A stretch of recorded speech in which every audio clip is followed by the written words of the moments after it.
Hi again, everybody. Welcome to Inside Golf. I'm Harry Donahue. Today, a look at an annual event, one that raises over $1 million, a single-day golf outing. It's the Flyers' annual alumni outing to benefit the Ed Snider Youth Hockey Foundation. It's all coming up next right here on Inside Golf. Inside Golf, presented by Destination Montco Golf, 54 courses, 300,000 yards. Check them out at montcogolf.com. By the First Tee of Philadelphia. The First Tee helps young men and women become better golfers, but most important, better people. Get involved. Visit thefirsttphiladelphia.org. By Jersey Man Magazine. It's a Jersey way of life. And Philly Man Magazine, bringing it to Broad Street. And by the Philadelphia Section PGA, experts in the game and business of golf. Take time to thank your local PGA golf professional. Along with being stewards of the game of golf, your local PGA professional wears many hats. We are teachers. We are players. We are managers. We are merchandisers. And community leaders. But we all wear one badge. PGA professionals are well-trained experts who work hard to share the joy of golf with our neighbors for over 90 years. To find your local PGA professional, visit phillypga.com. Brought to you by the Philadelphia section of the PGA. We are the experts in the game and business of golf. Viewers, end your golf season with a winning stroke at the U.S. Open Par 3 Championship at White Clay Creek Country Club Thursday, October 6th. Amateurs play like pros on 18 Par 3 holes with 3 divisions based on handicap. First place in all 3 divisions win an all-inclusive Apple vacation to Rio Caribe in Cancun. 9 cars up for grabs for a hole-in-one from Sheridan Ford of Wilmington and Sheridan Nissan of Newcastle. Don't wait. Secure your spot now at usopenpar3.com. The event will be covered by Inside Golf, and who knows, you could be crowned as best short game player. Brought to you by Apple Vacations, America's favorite vacation company.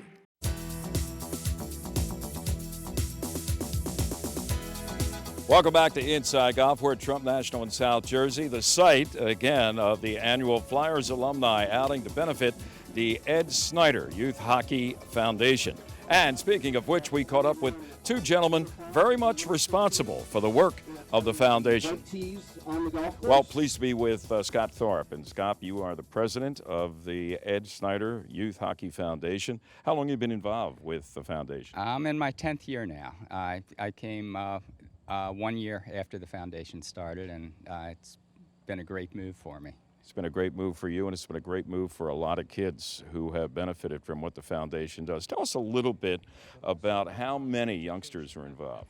Well, we have approximately 3,000 kids in the program. We have just under 2,000 that come nearly every day to take part in our after-school excellence program, which it combines hockey, but we have a pretty vibrant educational component and life skills curriculum that keep our kids on track for on-time graduation. We really focus on serving areas that need us the most. How do these kids get there? I mean, do you provide transportation as well? We provide transportation for our youth hockey matches on the weekends. We have 24 teams that play in the Delaware Valley Youth Hockey League, and so any given weekend we have kids playing as far north as Newark, New Jersey, as far south as Newark, Delaware, as far west as Harrisburg, and as far east as the Jersey Shore. But we're really a neighborhood-based operation in our daily after-school program. We were very particular to refurbish and build rinks in the city's neighborhoods that we felt were of need. And it's also open to young ladies as well, right? It is. We have about 30% women participation now, which we're thrilled about. Our goal is to be 50-50 someday. What is a typical day? You said like some kids are going there 5 days a week. What do they actually do for 5 days, and how much time's involved each day? They come immediately after school, usually around 4:30 in the afternoon. Some of the kids go directly on the ice for our on-ice component. Others go into our classrooms and take part in homework help and tutoring, SAT prep. Then after about an hour and a half, we flip-flop. The kids are in the classroom, go on the ice, and vice versa, and we are open from about 4:30 till 9:30 7 days a week. And for some of these students, they begin at a young age and they take it right through high school. We start as early as 5, as kids are preparing to go into the first grade, and our goal is whatever their entry point is, we keep them not only through high school, but now we give support in post-secondary programs as well. We have a partnership now where we're able to tell our kids when they enter the 9th grade, if you stay in the program, if you can maintain a B average, we're going to provide you a full college scholarship, room and board, as well as tuition at one of our 8 partner universities. That's quite an incentive. It is, and I wish I had an incentive like that when I was young. Well, Scott, you're doing a lot for other kids now that have that opportunity. Thanks for what you do. Thank you so much. Appreciate it. Well, Bill Whitmore is the chairman of the Ed Snider Youth Hockey Foundation, and this is a special day for you. Tell us a little bit about the history, your involvement with the foundation, because it goes back several years because of your involvement with Ed Snider. Right. Years ago, I used to work for Comcast Spectacor and was affiliated with the Snider family. And when Ed put the board together to launch Snider Hockey, he asked me to be a member of the board. I've been here about 10 years and chairman, co-chairman, and chairman just recently. This was Ed Snider's dream to Absolutely. see something like this. Absolutely. What spurred him on? I think he saw the trouble that the children of the inner city background were going through. They didn't have educational development, healthy lifestyle, or athletics. And really, that's the 3 prongs of Snider Hockey. Everybody, they hear our name and they think we're all about hockey, but it's equal education, healthy living. Just as an example, we have a partnership with Temple Health System where they give physicals to all the students, all of our kids, and their families. And they help to remedy any issues that children may have. So it's really a 3-pronged program that he established. And he put his heart and soul behind this.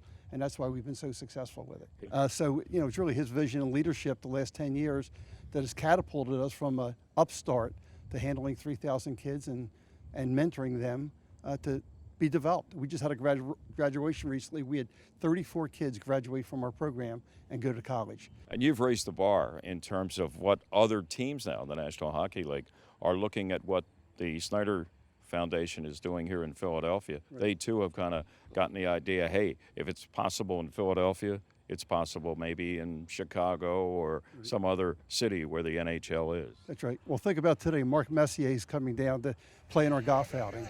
Mark's trying to start a similar program in New York City, with his affiliation with the Rangers. Scott Tharp and his team are consulting with them, and Mark wanted to see, how we raise money. And this hockey event today, we're going to clear about $1.4 million. I do a lot of outings, Bill, and I'm sure you do also. $1.4 million is off the charts. I mean, a lot of these outings, all for great causes, don't come anywhere near that amount. So you guys are doing something right. Well, we have a great program here. Trump National's done a good job, and we basically have the same people back every year. I wish I could tell you that we have to market every year and invite new people, but we basically have the same people every year. They want to know right now, what's the date for next season, right? Well, it's a secret. We just keep it to our little group. Great job. Okay. It's not a secret anymore what the Snider Hockey Foundation does. Thanks very much. Okay, thanks, Harry. A bunch of golfers we have there. Well, we're pleased to be joined by NHL Hall of Famer, the great Mark Messier. All he did was win 6 Stanley Cups, I think, and you're kind of behind enemy lines here, coming down to the Philly area and maybe learning a thing or two what the Flyers have done, Mark, and maybe you can do the same thing back in New York. Yeah, well, there's no enemy lines when it comes to helping children, that's for sure. And, Ed Snider was an amazing man and what he did for the inner city of Philadelphia. And anytime we can come here and share what he's done and try to bring that back to New York and help our inner city kids as well is what I'm trying to do right now. We've been working the last 4 years to turn the old Kingsbridge Armory into the world's largest indoor ice facility. Obviously provide a tremendous amount of opportunity for kids in the metropolitan area and the inner city of the Bronx. Currently there we're completely underserved in the infrastructure for ice sports of any kind, and hopefully we can provide that in New York. I didn't realize, I looked at your bio, you actually grew up or born in Edmonton, correct? So you were like a local town hero, superstar as it turned out. Well, I was lucky enough to be born in Edmonton, and certainly lucky enough to be part of the great Edmonton Oilers teams back then, and it was a dream come true to play at home in front of family and friends, and it turned out really well. How's your golf game? I try to play a little bit. I like to play. I'm certainly not as good as I would like to be, but carry a decent handicap and can scrape it around. Well, I still remember those Oiler teams. It spoiled things for the Flyers, but we won't hold that against you. Well, thank you very much. Yeah, great to be here. Great to see you in Philadelphia again. Thanks, Mark. Thanks, but good to be here. Thank you. Jersey Man and Philly Man magazine, published by former Eagles tight end Ken Dunnick, is everything you want in a publication catering to men's interest. Enjoy articles on politics, business, the mob, wine, food, fitness, and travel. Written by the likes of George Anastasia, Bill Lyon, Sam Carchidi, and Mike Kern. Want to grow your business? Ask for information on our Legacy and Chairman Clubs. They meet regularly and can be a valuable tool for your company. Subscriptions are only $20 a year for 6 issues. They're available at jerseymanmagazine.com.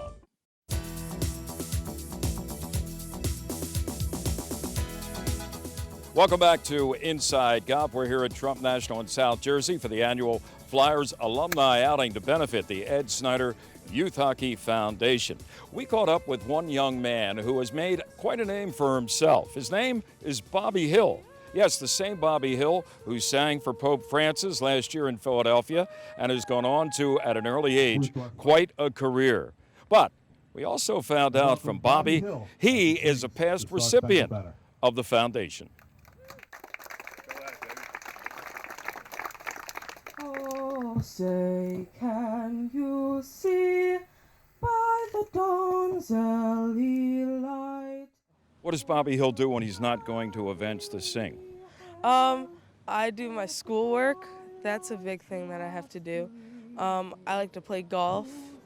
But this is a perfect combination because I get to play golf and it's an event. I understand you were involved in the Ed Snider Youth Hockey Foundation, too, for a couple of years or more, right? Yes, I was in the Ed Snider Hockey Foundation, I think from 2008 to 2011, I think that was the range. I had been skating for a long time and I really wanted to play hockey, and it was just a great experience to expose me to hockey and just meeting a bunch of people who were just so nice and willing to teach me to play hockey and took the time to spend with me. It was great. Do you ever go to games now? Not really. Have you sung the anthem at the Wells Fargo Center for the Flyers? No, I haven't. I would like to, though. Well, you're going to be the next Kate Smith, probably, right? Yeah, God bless America. Yeah, she's great. What's in the future for you, Bobby? I mean, is music going to be part of your life now forever? Yeah, in some way. Even if I don't end up having a full career in music, it's always going to be a part of me. Absolutely. And you're a part of Philadelphia now forever. You and Pope Francis. Thanks a lot. Thank you. He is a Simon's Playground Snider hockey player also for several years.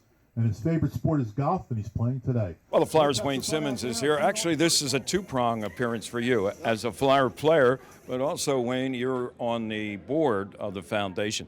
Tell us exactly what your role is there and how things are going with the foundation.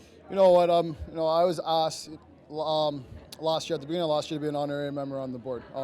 Usually, there's one player on the team who sits on the board, and it kind of comes out to all the events, and just hangs out, with the kids and stuff like that. And I was obviously honored to be asked to do that. I took over for Scott Hartnell once he got traded, so it was quite an honor to be asked to become a board. I was just happy to be asked. Wayne, how many years now in Philadelphia? This is my 6th season. Okay, so you got to know Ed Snider pretty well. You were with the team when you went out and made the visit to his home in California last season. What did Ed Snider mean to Wayne Simmons? You know what? I think from the day I stepped foot in Philadelphia, Mr. Snider had a huge influence on me. He was actually, coming over from Los Angeles. We didn't get to see the owner too much or talk to the owner, and having an owner such as Mr. Snider, come in and shake every single person's hand. He was so personable, and I had a couple one-on-one conversations with Mr. Snider, throughout the years, and it was such an honor, just to be able to talk to him. He does such great things in the community, and I said it earlier, just to be able to be named an honorary chair on the board, was a huge honor for me, and it's just something great. How's your golf game? It's all right. Could be a little bit better, but I'm working on it. You're honest. Yeah, Thanks, Wayne. Oh, no problem. Good luck this season. Thank you. Appreciate it. Among the current Flyer players here today is Matt Reed. And Matt, thanks for taking some time out. Tell us a little bit in your 5 years, 6 years now in Philadelphia, some of the memories you have of Ed Snider, maybe something he said or did that kind of sticks out for you. I'd say every game that he came to, it didn't matter if we won or lost, he came around the locker room and shook everyone's hand. And, if he had a tough loss or a bad game or anything, he would come around and he always said something that just kind of, motivated you for the, the next game. But I don't know how many owners after every game that they're at come around the locker room, shake hands, and have a personal connection with every player on the team. My sources tell me that you're the best among the Flyer roster players when it comes to the game of golf. Yeah. Well deserved. Is that a true assessment? I wouldn't say well deserved. I know I've had a couple good rounds coming out here in this tournament, golf's it's a love-hate game. You can have a great day, you can have a bad day. So you're only as good as your next shot, right? Yes, exactly. Thanks for what you do for the foundation and for Philadelphia Flyers hockey. Thanks, Matt. Have a great season. Yeah, thanks for having me. Thank you. Well, there are a lot of current and former Flyers involved in today's outing, but none better than the great Bernie Parent. Who will ever forget what you did for this city, for this hockey team, and for generations of hockey fans? And on behalf of all of them, I just want to say, again, thank you. Oh, you're so kind. Thank you. Let's talk a little bit about, Bernie, about what the Snider Foundation has done, your role in coming out and supporting events like this. It's really unchallenged by the amount of money that they've raised over the years. It is. And you know what? It's good. It's helping the younger generation to move in the right direction, right values, and I will always support that. We all get invited to a lot of outings. I'm sure you do, I do, but the amount of money that's raised in this one-day event is simply almost unfathomable. Well, it shows that people care, and I've been around to different functions where the young people, and were around, and it's amazing how they come across. They'll shake your hands, look at you in the eyes, and how are you, and stuff like this. It's just, this organization is doing so much for the young people. It's incredible. You look at the players, you have young, they supporting this cause here today, and they remember what it was like when we had 18,000 people and millions in the Delaware Valley supporting us during those years, still do, and you never want to forget that. Yeah, and you guys, what was it that Fred Shiro said when you won that first cup? You win today, you walk together forever. Forever, and this is the case. Yeah. Absolutely. Bernie, always a pleasure. Thank you. Here's a guy will never have to buy a beer for the rest of his life in Philadelphia. God, I hope so.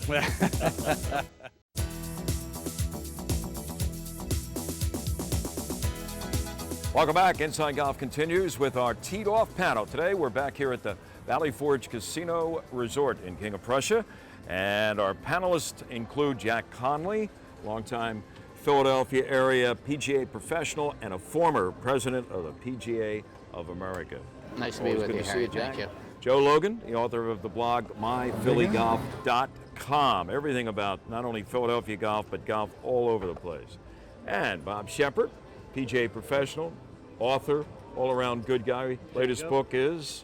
The Dormy House. The Dormy House. Don't miss it. It's worth a read. Make you smile even if you're sad. It's a good way of putting it, Shep. Gentlemen, we're going to talk about designing golf courses. In particular, what makes for a really good designed golf course? And I'm going to begin by talking about a noted architect, Tom Doak. Tom Doak has done a review of virtually every great course around the world, not just in the U.S., rating them on a 0 to 10, 0 being really bad, 10 being superb. I don't know if there were any 10s.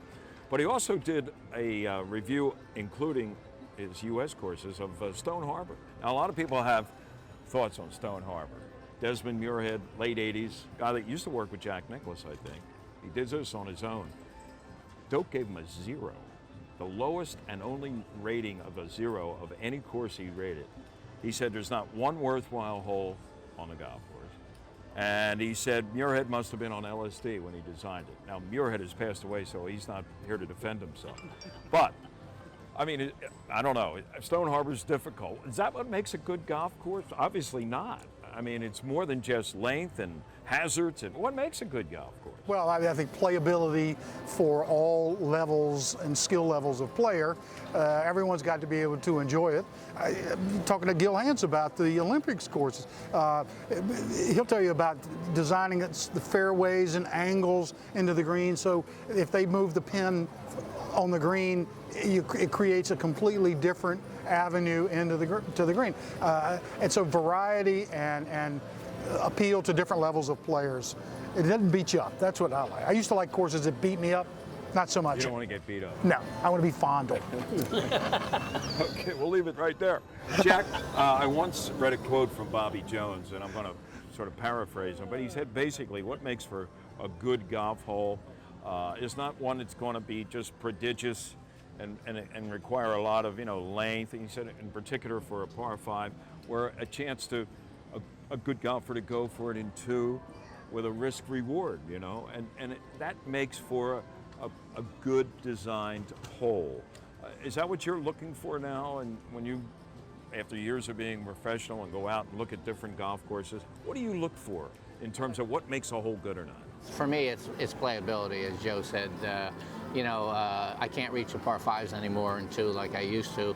I don't think these 7,400-yard golf courses do anybody any good, but sometimes you have owners who want to have the longest golf course in the world, who want to have a tour event, and that's not the people that they're looking to have come play their golf course. Not to mention the 20 handicappers who want to take it back to the tips on those. Yeah. Well, they can do that too.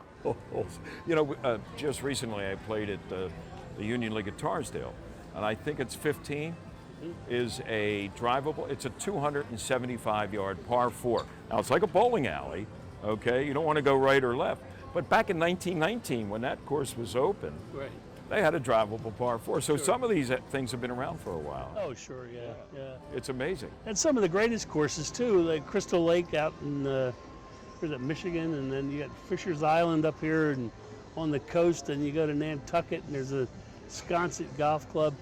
These are little courses that are jazzed up with the weather, the winds, the natural winds that are coming in. Hey, you go over to Scotland, Troon, that's all they talked about was, the winds are going to shift now because it's a maritime. And that's what a golf course is. It's not just making it hard, for everybody. It's just not worth it. You want it to be able to make an enjoyable day for everybody. And if it's a children, of course, should be playable for a child. It doesn't have to be the most difficult in the world, but I know some of the courses I played that were, when you got in, you were laughing and having a good time, was because they were short, they were playable, everybody had a chance to make a bird. Whether you did or not, it doesn't make any difference. But the ones that used to get me, I'd be going down 95 to Florida, and I'd pass these bulletin boards, and it'd say, championship layout, and I said, well, scratch that one off. I'm not stopping there. That's why I never get balls with my name stamped on them, because who do I want people finding my balls back up in the woods with my name on them? Absolutely. I don't think so. And then when the tide recedes a little bit and there's Joe Logan ball down Joe there. Logan How about that, Joe Logan? I'll give it to him the next time I see it. Right, yeah. Gentlemen, thank you. We'll be back. More of Inside Golf coming up in just a moment. The Valley Forge Casino Resort is the region's only full amenity gaming resort, and it's only seconds from the Pennsylvania Turnpike at King of Prussia. It features 600 slots, 50 table games, and there are nearly 500 guest rooms, plus 8 restaurants designed to meet all of your dining needs. So put the beautiful Valley Forge Casino Resort on your destination list. This summer was a great one at Valley Forge Casino Resort as we just wrapped up our second season of Valley Beach Poolside Club with outdoor dining, drinks, and great entertainment. And beach tags are on sale now for only $100 for next season.